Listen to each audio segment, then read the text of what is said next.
Assalamualaikum warahmatullahi wabarakatuh. Perkenalkan, nama saya MX Apriliani dengan NIM 2200302081. Di sini saya akan menjelaskan tugas saya tentang KWU 2, yaitu membahas buku kerja 1, 2, dan 3. Di sini saya akan menjelaskan buku tugas yang pertama. Selanjutnya saya akan menjelaskan buku tugas yang pertama, yaitu dengan judul Persiapan Fondasi Etika dan Hukum Berbisnis. Untuk produk atau jasanya itu restoran Camellia. Untuk unit usahanya itu bisnis kuliner. Di sini selanjutnya saya akan menjelaskan tabel-tabel yang ada di buku tugas yang pertama, yaitu ada langkah-langkah, kriteria kinerja, hasil atau rekaman. Untuk langkah-langkah yang pertama, identifikasi isu-isu etik dan legal yang dihadapi perusahaan baru. Untuk kriteria kinerjanya itu 1.1, ada budaya etik yang kuat dibangun pada perusahaan. Untuk hasil atau rekamannya itu membangun budaya etik dapat mencakupi. Di sini saya akan memilih membangun code on conduct atau kode etik, lalu menerapkan program pelatihan etik.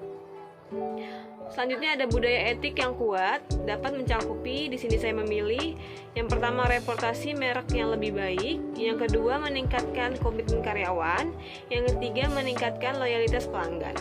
Kedua yaitu notaris untuk perusahaan dipilih sesuai dengan bidang. Di sini notaris untuk perusahaan saya memilih objektif.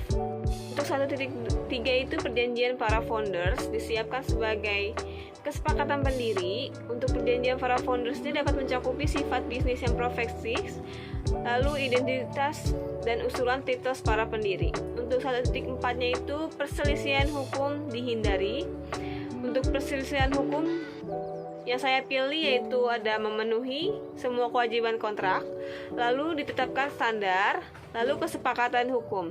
Di sini kesepakatan hukum ada perjanjian non-deal clause mengikat karyawan atau pihak lain atau seperti pemasok untuk tidak mengungkapkan rahasia dagang perusahaan. Lalu perjanjian mencegah seseorang bersaing dengan mantan majikan untuk jangka waktu yang tertentu. Selanjutnya langkah yang kedua yaitu memilih bentuk organisasi. Untuk 2.1 bentuk organisasi bisnis itu diidentifikasi. Di sini saya bentuk organisasi saya itu partnership karena saya berdua dengan teman saya. Yang kedua, 2 ini isu-isu dipertimbangkan dalam memilih bentuk hukum kepemilikan bisnis. Di sini isu-isu memilih bentuk organisasi dapat mencakupi. Di sini saya memilih jumlah dan jenis investor yang terlibat, lalu pertimbangan suatu pajak. Selanjutnya langkah yang ketiga yaitu mendapatkan lisensi dan izin usaha. Untuk 3.1 persyaratan izin usaha dipenuhi. Saya memilih syarat pengajuan SIUP online untuk perseorangan terbatas atau PT. Untuk persyaratannya itu ada 1, fotokopi KTP direktur utama atau penanggung jawab perusahaan atau pemegang saham. Yang kedua, fotokopi kartu keluarga atau KK jika penanggung jawabnya perempuan. Yang ketiga, fotokopi nomor pokok wajib pajak atau NPWP. Yang keempat, surat keterangan domisili usaha atau SITU. Yang kelima, fotokopi akte pendiri PT dan fotokopi surat keputusan pengesahan badan hukum. Yang keenam, surat izin penggangguan. Yang keenam, surat izin gangguan atau HO dan surat izin prinsip atau SIP. Yang ketujuh, neraca perusahaan.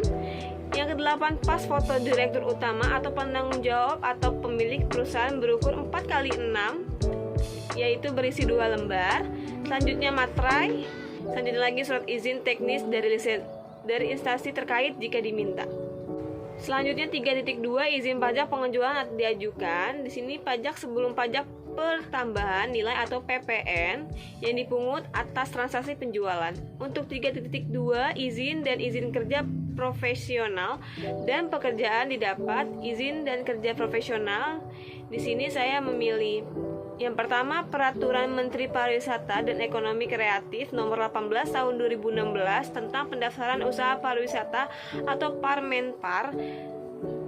Yang kedua, Peraturan Menteri Pariwisata dan Ekonomi Kreatif Nomor 10 Tahun 2018 tentang pelayanan perizinan berusaha integrasi secara elektronik sektor pariwisata atau Parmenpar Nomor 10 Tahun 2018. Yang ketiga, UUD Republik Indonesia nomor 13 tahun 2003 tentang Ketenagakerjaan. Yang keempat, Undang-Undang nomor 18 tahun 2012 tentang pangan. Selanjutnya, Peraturan Menteri Pariwisata dan Ekonomi Kreatif nomor 18 tahun 2016 tentang pendaftaran usaha pariwisata. Sekian untuk buku tugas saya yang pertama. Berikutnya saya akan menjelaskan buku tugas yang kedua. Selanjutnya saya akan menjelaskan buku tugas saya yang kedua, yaitu dengan judul Menilai Kekuatan dan Kewajiban Keuangan Perusahaan Baru. Di sini unit usahanya itu sama dengan buku tugas yang pertama, bisnis kuliner, yang kedua produk atau jasa restoran Camellia. Untuk tanggal pembuatannya itu 14 November tahun 2022. Selanjutnya saya akan menjelaskan tabel-tabel yang ada di buku tugas yang kedua, yaitu yang pertama ada elemen, yang kedua ada kriteria untuk kerja, yang ketiga ada status. Statusnya itu dibagi tiga, yaitu baik, sedang, dan kurang. Di sini elemen yang pertama yaitu identifikasi pengelolaan keuangan. Untuk 1.1 yaitu tujuan keuangan perusahaan diidentifikasi dibagi 4, yaitu yang pertama ada profitabilitas, di sini saya memilih baik. Yang kedua ada likuiditas, di sini saya memilih baik. Yang ketiga ada efisiensi, di sini saya memilih sedang. Selanjutnya ada stabilitas, di sini saya memilih sedang. Selanjutnya untuk 1.2 yaitu proses pengelolaan keuangan diidentifikasi. Yang pertama ada preparasi laporan, terdiri dari 3. Ada laporan pendapatan, di sini saya memilih baik. Yang kedua neraca, di sini saya memilih sedang. Yang ketiga ada laporan cash flow, di sini saya memilih baik. Lalu ada yang kedua ada preparasi perakiraan keuangan. Di sini dibagi 3, yaitu ada pendapatan, di sini saya memilih baik. Yang kedua ada pengeluaran, di sini saya memilih sedang. Selanjutnya ada belanja modal, di sini saya memilih baik. Selanjutnya ada preparasi proforma laporan keuangan. Di sini terdiri dari laporan proforma pendapatan, di sini saya memilih baik. Selanjutnya ada laporan proforma neraca, di sini saya memilih sedang. Selanjutnya ada laporan proforma cash flow, di sini saya memilih sedang. Selanjutnya ada analisa berjalan dari hasil-hasil keuangan, yaitu ada rasio analisis, di sini saya memilih baik. Yang kedua ada mengukur hasil dibanding ke rencana, di sini saya memilih sedang. Selanjutnya ada mengukur hasil-hasil dengan norma industri, saya memilih sedang. Selanjutnya ada 1.3 yaitu laporan historis keuangan, diidentifikasi dari laporan keuangan, di sini saya memilih baik. Yang kedua ada neraca, di sini saya memilih sedang. Selanjutnya ada laporan cash flow, di sini saya memilih sedang. Selanjutnya ada 1.4 yaitu prakira keuangan diidentifikasi. Yang pertama adalah laporan keuangan historis perusahaan diikuti oleh persiapan perakiraan. Di sini saya memilih baik. Yang kedua ada perkiraan penjualan untuk perusahaan baru didasar pada perakiraan penjualan dan rata-rata industri yang baik atau pengalaman mulai usaha jenis, di sini saya memilih baik. Yang ketiga ada perakiraan penjualan untuk perusahaan yang ada didasar pada satu catatan penjualan terdahulu. Yang kedua ada kapasitas produksi dan permintaan produk saat ini. Yang ketiga ada faktor apapun yang akan memenuhi kapasitas produk dan permintaan produk pada masa depannya. Di sini saya memilih sedang. Selanjutnya untuk elemen yang kedua yaitu identifikasi proforma laporan keuangan. Untuk 2.1 ada laporan proforma diidentifikasi yaitu proforma laba rugi, di sini saya memilih baik. Untuk yang kedua proforma pendapatan, di sini saya memilih baik. Yang ketiga proforma neraca, di sini saya memilih sedang. Yang keempat proforma arus kas, di sini saya memilih sedang.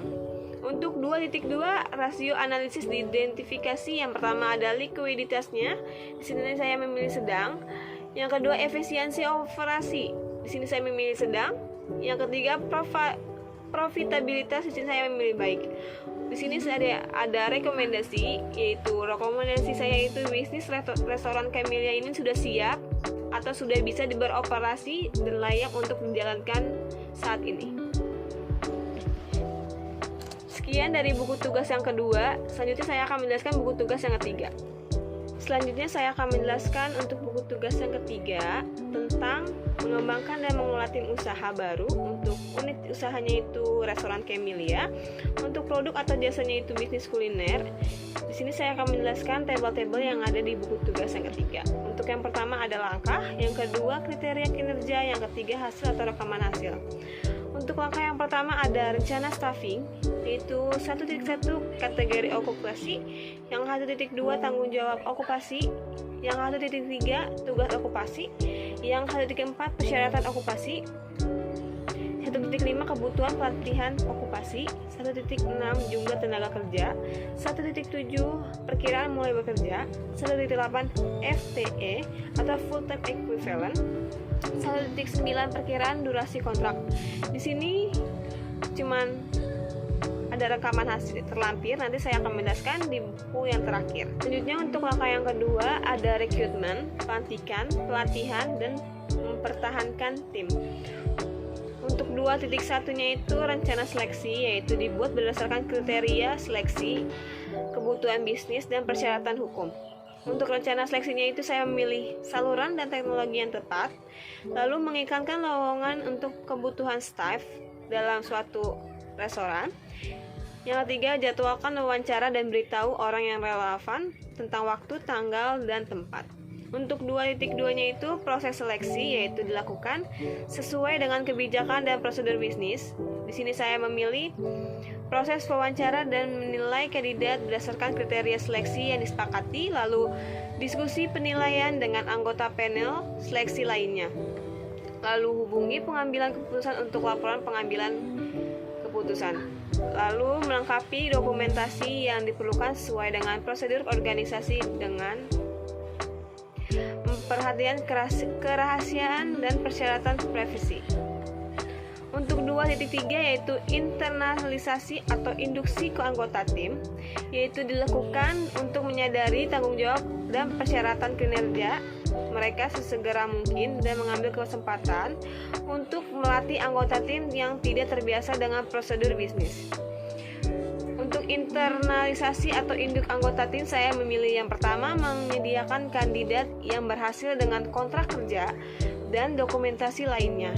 Yang kedua, mengatur pelantikan kandidat yang berhasil sesuai dengan kebijakan organisasi. Untuk langkah yang ketiga yaitu memenuhi kewajiban hubungan industrial, yaitu 3.1 hak dan kewajiban di tempat kerja dari pemberian kerja dan karyawan, yaitu diidentifikasi sesuai dengan persyaratan hukum dan kode praktik. Di sini hak dan kewajiban di tempat kerja dari pemberi kerja dan karyawan. Di sini saya memilih yang pertama hak mendapatkan pelatihan kerja, yang kedua hak menempatkan tenaga kerja, yang ketiga hak waktu kerja yang sesuai, yang keempat hak mendapatkan kesehatan dan keselamatan kerja, yang kelima hak mendapatkan kesejahteraan, yang keenam hak ikut serta dalam serikat kerja atau buruh, yang ketujuh hak untuk cuti. Dan untuk kewajibannya itu yang pertama ada kewajiban ketaatan, yang kedua kewajiban loyalitas. Selanjutnya untuk 3.2 yaitu prinsip hubungan industrial, yaitu dikembangkan secara positif dan konstruktif. Prinsip hubungan industrial di sini saya memilih kepentingan bersama, yaitu pengusaha, pekerja atau buruh, masyarakat, dan pemerintah. Lalu yang kedua hubungan fungsional dan pembagian tugas, yang ketiga kekeluargaan, yang keempat penciptaan ketenangan berusaha dan ketentraman dalam bekerja, yang kelima peningkatan produktivitas, yang keenam peningkatan kesejahteraan bersama. Nah, untuk langkah yang keempat yaitu pengelolaan staf. Untuk 4.1 alasan pengembangan staf diidentifikasi, yang pertama ada efisiensi, yang kedua konsistensi, yang ketiga mengatasi dalam kelemahan. Untuk 4.2 yaitu ada strategi dan program pengembangan staf, yaitu dikembangkan. Yang pertama, memberikan kesempatan pada setiap karyawan untuk menyalurkan ide dan gagasan pribadi mereka. Yang kedua, memberikan penghargaan kepada karyawan. Yang ketiga, mengadakan program pelatihan bagi karyawan. Untuk 4.3 yaitu program pelatihan dilakukan, yang pertama orientasi pekerjaan, yang kedua in-service education, yang ketiga pelatihan untuk fungsi khusus. Selanjutnya untuk 4.4 evaluasi dilakukan terhadap strategi dan program pengembangan staf dievaluasi. Yang pertama identifikasi dan dilibatkannya pemangku kepentingan utama dan jelaskan kegiatan dan tujuan pengembangan staf. Yang kedua analisis dan tafsirkan hasil untuk dibagikan dan digunakan tamuan Anda secara efektif. Selanjutnya untuk langkah yang kelima yaitu meninjau kinerja tim. Untuk 5.1 ada hasil kerja, diidentifikasi kesesuaian dengan kinerja bisnis. Yang pertama ada pencapaian tujuan dan sasaran yang telah ditentukan sebelumnya. Yang kedua kualitas barang dan jasa. Untuk 5.2 yaitu kompetensi diidentifikasi untuk meningkatkan kerja tim, yaitu ada pengetahuan, keterampilan, dan sikap. Untuk 5.3 tingkat penggantian staf diidentifikasi yaitu tingkatnya itu rendah, kurang lebih 15%. Untuk 5.4 kekompakan tim diidentifikasi dalam meningkatkan kinerja proyek secara keseluruhan, yaitu kerjasama. Yang kedua kompetensi bekerja sama. Selanjutnya kita masuk ke rencana staffing yang kita ambil di buku tugas yang ketiga, yang langkah pertama. Ini hasil rekamannya. Di sini ada organisasi atau proyek itu Restoran Camellia. Untuk alamat lokasinya itu Jalan Kemang. Di sini saya akan menjelaskan tabel-tabel yang ada di rencana staffing ini, yaitu total tenaga kerja yang diantisipasi. Yaitu tabel pertama ada kategori okupasi, yang kedua tanggung jawab, yang ketiga tugas, yang keempat persyaratan, yang kelima kebutuhan pelatihan, yang keenam jumlah tenaga kerja, yang ketujuh perkiraan mulai bekerja, yang ke-8 FTE full time equivalent, yang ke-9 adalah perkiraan durasi kontrak. Yang pertama ada manajer restoran, yaitu tanggung jawabnya itu menjaga restoran agar tetap berjalan dengan baik dan efisien. Yang kedua mencari strategi baru untuk meningkatkan sistem operasional restoran. Yang ketiga meningkatkan loyalitas kepada pelanggan. Untuk tugasnya itu bertanggung jawab untuk meningkatkan kualitas lingkungan kerja di dalam restoran. Yang kedua memastikan bahwa prosedur telah benar. Yang ketiga berurusan dengan karyawan untuk mendapatkan motivasi, memberikan sanksi, melepas mereka jika perlu. Yang keempat menjawab pertanyaan, menyelesaikan konflik antar personil dan menetapkan target untuk setiap karyawan. Yang kelima membuat summary bulanan agar dapat melihat keuntungan dan kerugian di setiap bulannya. Untuk persyaratannya itu yaitu jenis kelaminnya pria dan wanita, berusia 25-35 tahun, memiliki pengalaman di bidang yang sama, selanjutnya memiliki jiwa pemimpin yang baik, lalu memiliki penampilan yang baik, lalu memiliki kemampuan mengoperasi opener, lalu mampu berbahasa asing dengan baik, jujur dan tanggung jawab. Untuk kebutuhan pelatihannya itu sasaran dan mencari keuntungan. Yang kedua esensi layanan pelanggan. Yang ketiga mengontrol biaya makanan dan minuman. Yang keempat memaksimalkan pendapatan. Untuk jumlah ketenaga kerjanya itu 1 orang. Untuk perkiraan mulai bekerjanya itu 12 Desember tahun 2022. Untuk FTE-nya itu 40 jam per minggu. Untuk perkiraan kontraknya itu 2 tahun. Selanjutnya yang kedua ada supervisor restoran. Untuk tanggung jawabnya itu yang pertama dapat membuat usulan promosi jabatan untuk staf bawahannya. Yang kedua dapat memberi reward kepada staf yang berprestasi. Yang ketiga dapat berkoordinasi setiap tugas maupun kegiatan agar senantiasa berjalan dengan lancar. Yang keempat dapat memastikan setiap staf bawahannya terlibat dalam pekerjaan maupun tugas yang ada. Untuk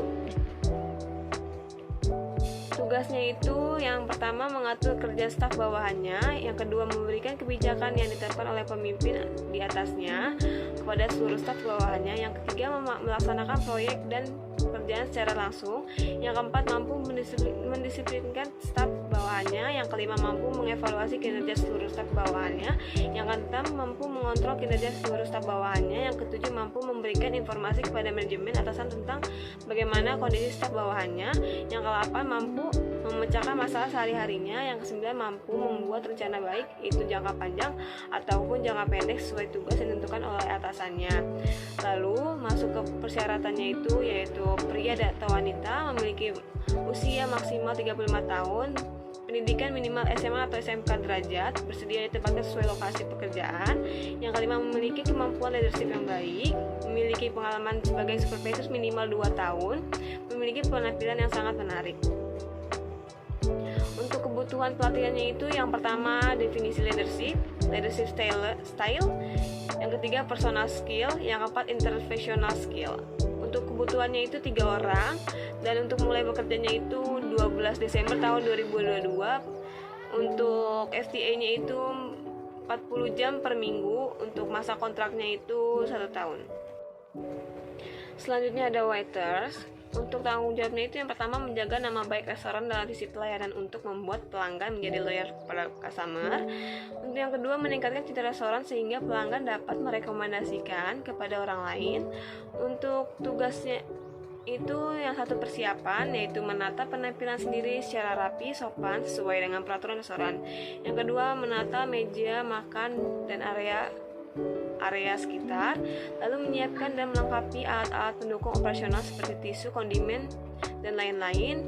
Selanjutnya standby pada posisi yang tepat sesuai bisa menjaga sudut pandang semua meja. Untuk yang kedua ada melayani pelanggan, yang ketiga merekomendasikan menu, yang keempat mencatat dan memastikan ketepatan makanan, yang kelima bekerja sama dengan staf lain, yang keenam membersihkan area restoran, yang ketujuh menangani komplain tamu. Untuk persyaratannya itu ada pria dan wanita usia maksimal 25 tahun, pendidikan minimal SMK SMA, berpengalaman saling berpengalaman atau fresh grade. Terus yang keempat dapat bekerja secara tim, yang kelima berpenampilan yang baik, menarik, yang keenam memiliki kemampuan komunikasi yang tinggi, yang ketujuh jujur, dedikasi tinggi dan bertanggung jawab. Untuk kebutuhan pelatihannya itu dia bisa grooming, standar pelayanan, menangani keluhan atau dalam pelanggan. Yang keempat pengenalan produk. Untuk kebutuhannya itu 10 orang dan mulai bekerja itu 12 Desember tahun 2022. Untuk jumlah pekerjanya itu 40 jam per minggu, untuk masa kontraknya itu setahun. Selanjutnya ada kasir, yaitu tanggung jawabnya itu yang pertama menghitung dan memastikan jumlah modal kasir atau uang atau petty cash sudah sesuai. Yang kedua memposting pesanan dan melayani pembayaran. Yang ketiga membuat pembukaan pengeluaran food cost and non food cost. Yang keempat melakukan pencatatan diskon atau void jika ada. Yang kelima melakukan pencatatan tagihan atau invoice. Yang keenam meriset komputer mesin edisi dan mencatat omset atau pendapatan harian pada tugas restoran saat tutup. Untuk tugasnya itu yang pertama menyiapkan uang kembali sebelum outlet buka, yang kedua menempati lokasi kasir yang telah ditentukan, yang ketiga menghidupkan PC atau program billing restoran, yang keempat membersihkan kasir dan meja kasir, yang kelima menyiapkan struk penjualan form transaksi, alat tulis dan mengecek telepon apakah sudah bisa digunakan atau tidak, yang keenam memberikan pelayanan yang baik kepada konsumen, yang ketujuh membawa pun kepada tamu, yang ke-8 membuat laporan pengeluaran harian, mingguan, bulanan. Yang ke-9 membuka atau menutup transaksi penjualan atau retail. Yang ke-10 melakukan pencatatan atau pembukaan surat tagihan. Yang ke-11 menyebutkan jumlah uang yang telah diterima dan dikembalikan kepada konsumen. Yang ke-12 memberikan uang kembali lengkap dengan struknya serta tak lupa untuk menyebutkan jumlahnya. Lalu mengucapkan terima kasih dan memberi senyuman.